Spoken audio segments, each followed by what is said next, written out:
All right, Abigail, I thought we'd go ahead and do one more while I had a little bit of time this afternoon, and don't feel like you've got to rush and do it.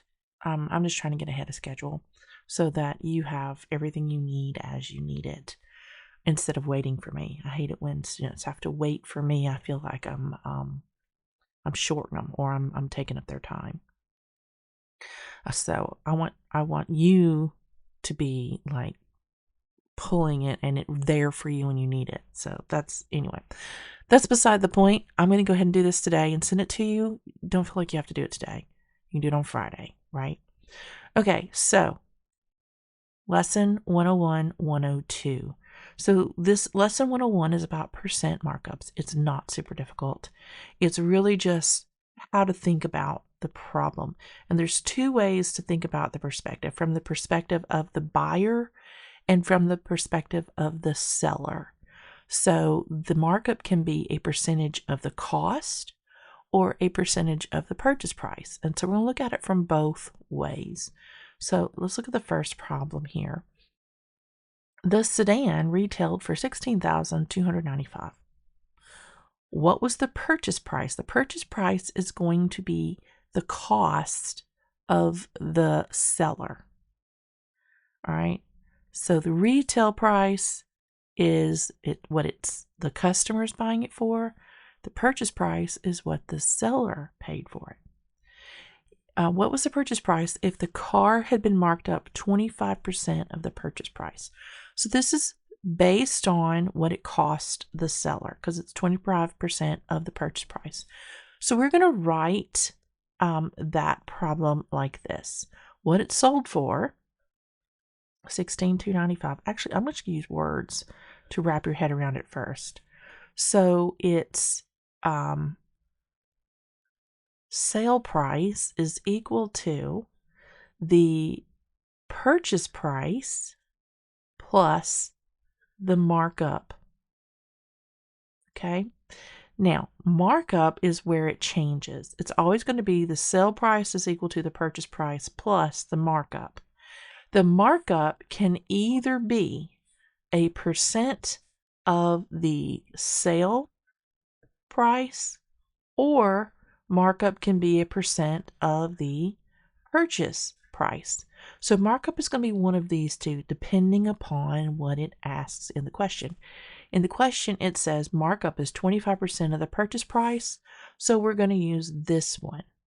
So we would say sale price is the purchase price plus, we're going to substitute in this for M, 25% of the purchase price.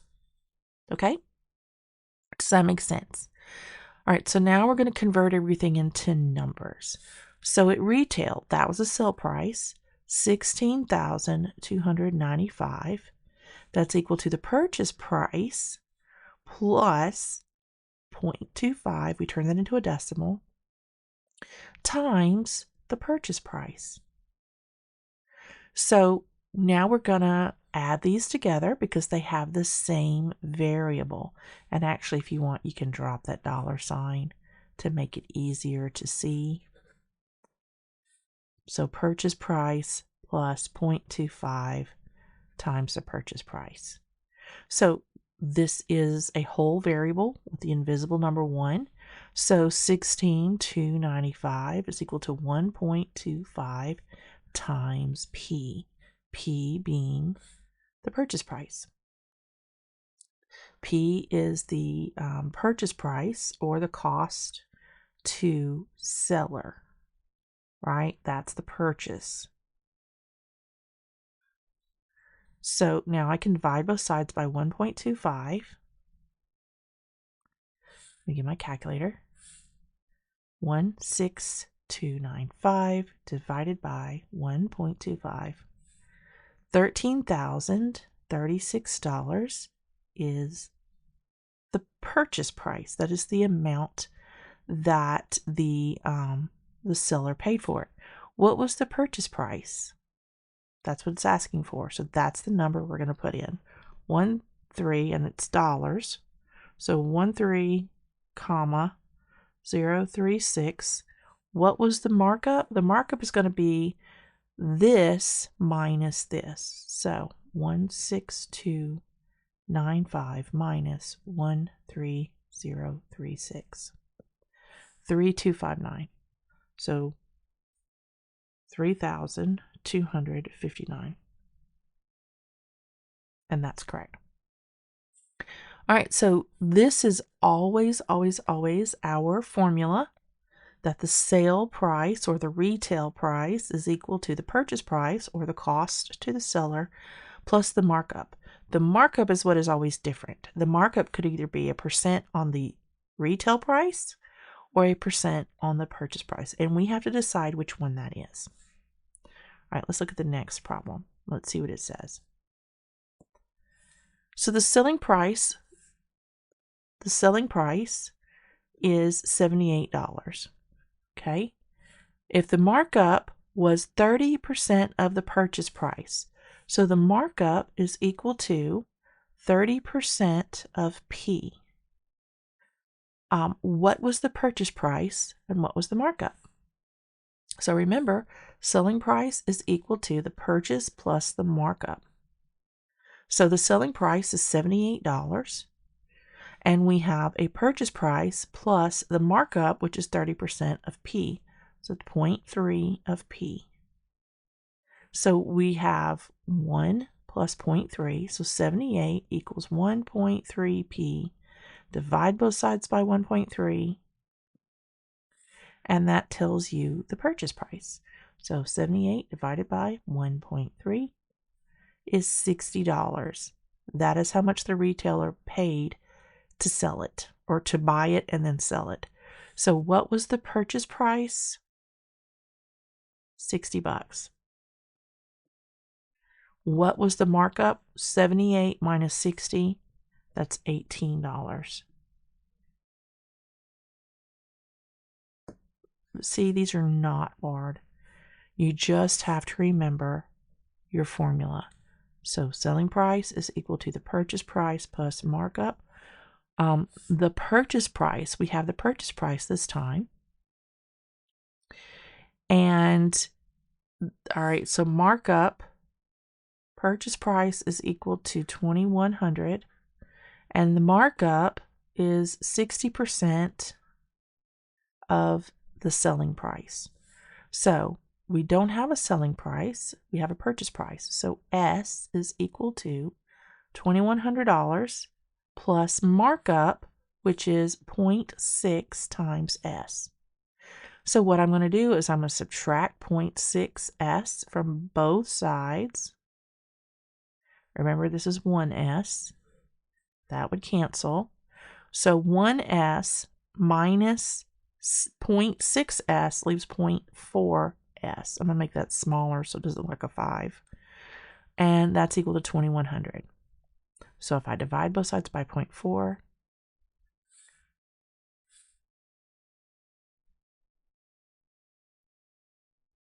S is going to equal $5,250.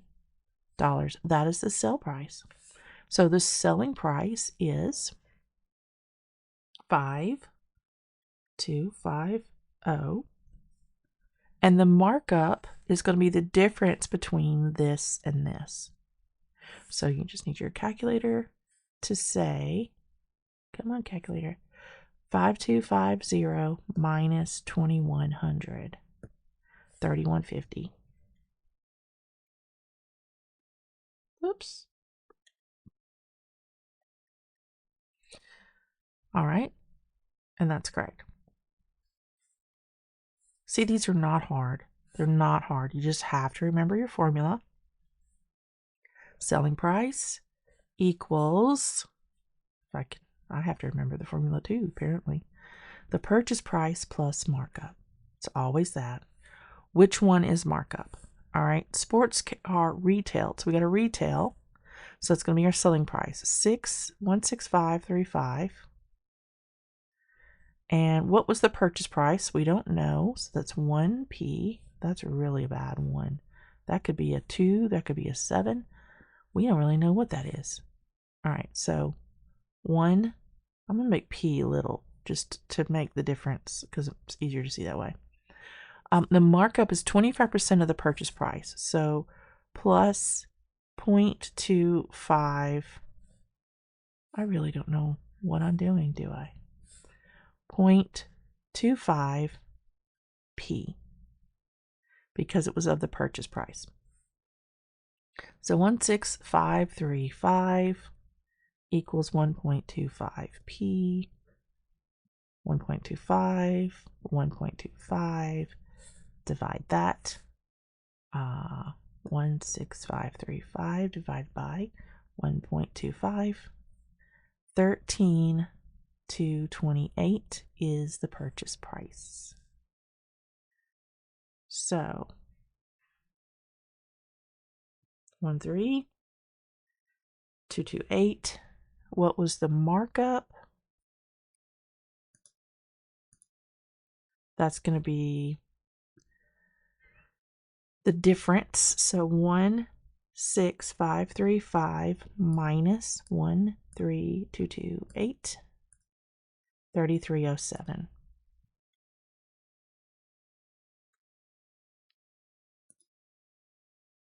All right. These should be getting easier for you to understand. These should be pretty straightforward.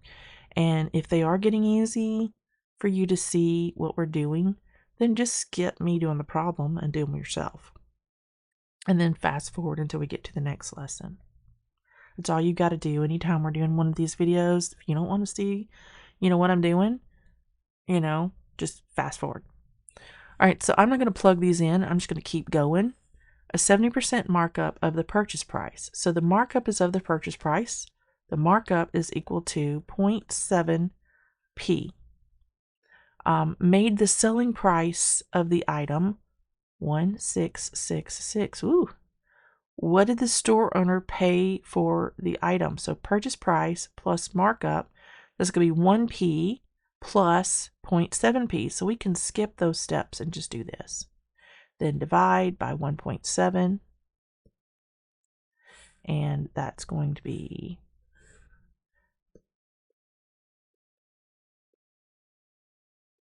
$980. So what was the markup? The markup is 0.7 of this. Now, something easy that you can do instead of having to retype it on the computer and recalculate for markup, you can just multiply this P times the 0.7 because markup is equal to 0.7P. So times 0.7. Markup is equal to 686.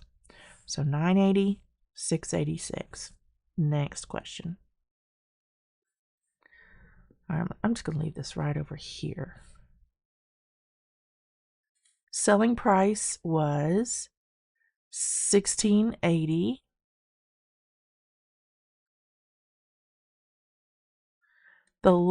This low price was possible because Audrey and Sam only marked the item up 40% of the purchase price. So we've got 1 times the purchase price plus a markup of 0.4 times the purchase price. So 1.4P. Divide both sides by 1.4.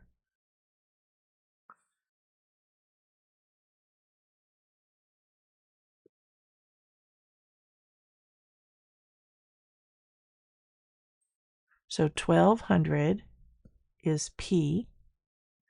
And we know that the markup was equal to 0.4 times P because it was 40% of the purchase price. So we take the purchase price and multiply it times 0.4, and that is going to be our markup is 480. All right. Easy peasy. What's next? Oh, now we're into lesson 102. So let's look at what this lesson is all about. I've got my book right here so that I can glance ahead without having to watch the video. So this is sums of functions and products of functions. So what we're doing is we're taking functions and we're either adding them together or we're multiplying against each other. So let's look at the first problem to see what that looks like. So we are going to find h plus g, where x is 5, where h is x plus 1 and g is x squared minus 1. Okay, and x is equal to 5. So h plus g. So we're going to take h. We're just going to write it out. H plus g, 5, where h is x plus 1 and g is x squared minus 1. Actually, hang on. Let me erase that. That's multiplication. We don't want multiplication. We want addition. All right, so you see what we're doing. We're adding h and g together. This was h plus g. Now here's where the 5 comes into play. We're going to substitute that in. 5 plus 1 plus 5 squared minus 1. That's all we're doing. We're taking the number that's here and putting it in for x. Does that make sense? So this would be, well, the 1s would cancel each other out. We would have 5 plus 25 would equal 30. That's our answer. That's all we're doing. Whatever it looks like you're supposed to do here, it's telling you to take the function or the expression for h and add it to g. And wherever there's an x, you're going to put this number here, 5, in for x. That's all it is. The addition ones are really easy. Let's do another. So we've got, when they're right next to each other, we've got h times g. So we've got h times g, where x is -2. So we're going to multiply h times g. So that's going to equal h is x plus 2 and g is x squared minus 7. All right, so first of all, let's put in -2 for the x and solve within the binomial. So that's going to be -2 plus 2, and this is going to be -2 squared minus 7. All right, so do you see what I see? -2 plus 2, that's going to be 0 times, this is going to be 4 minus 7 is -3. The answer is 0, because 0 times anything is 0.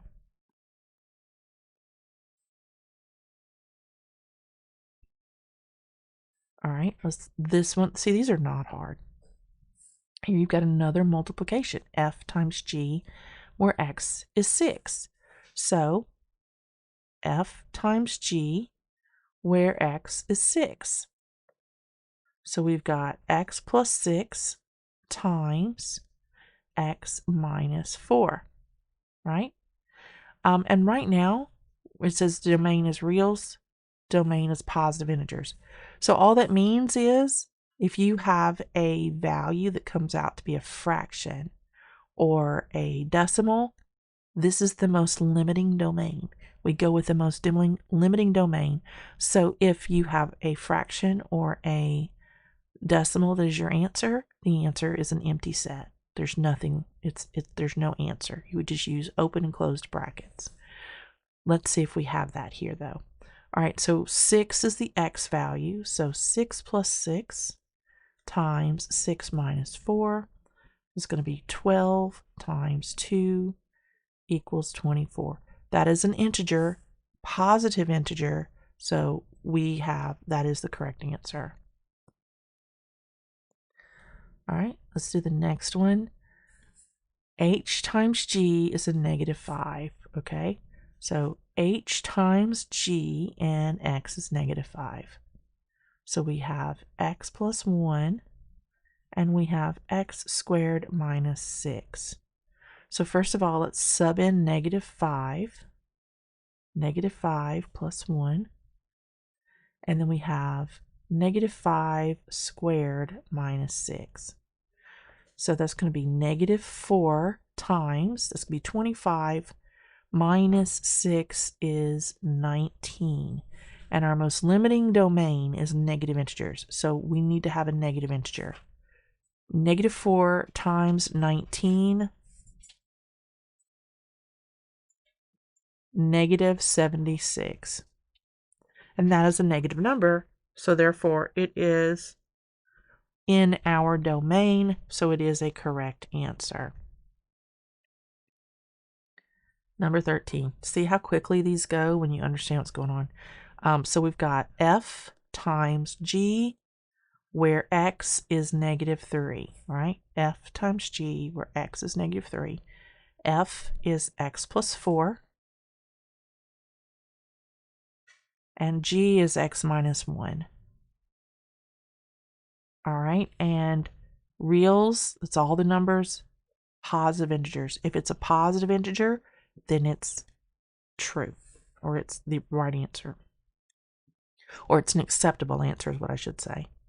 Negative 3 plus 4, negative 3 minus 1.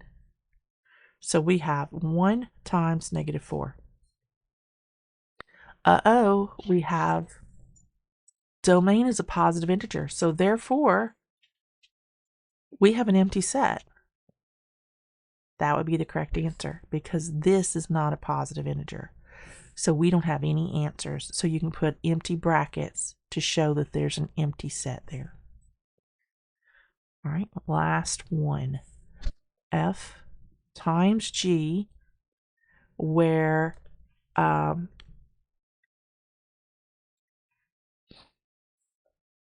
f of x is, we don't have any value for x. So we leave it as x. So where f of x is x plus 6 and g is x minus 4. We're supposed to write the answer in descending order of the variable. So x times x is x squared. That's going to be negative 4x, positive 6x, negative 24. So this is going to be x squared plus 6x minus 24. That's your answer. And that's what we would type for the very last one. X squared plus 6x. Oh, I'm sorry. 2x. I messed that up, didn't I? This should be negative 4x plus 6x. That's going to be positive 2x. Sorry about that. That is the right answer. So minus 24. And when we check it, let's click out and check that. It is correct. So you see, these are all just addition and multiplication of binomials. That's all it is.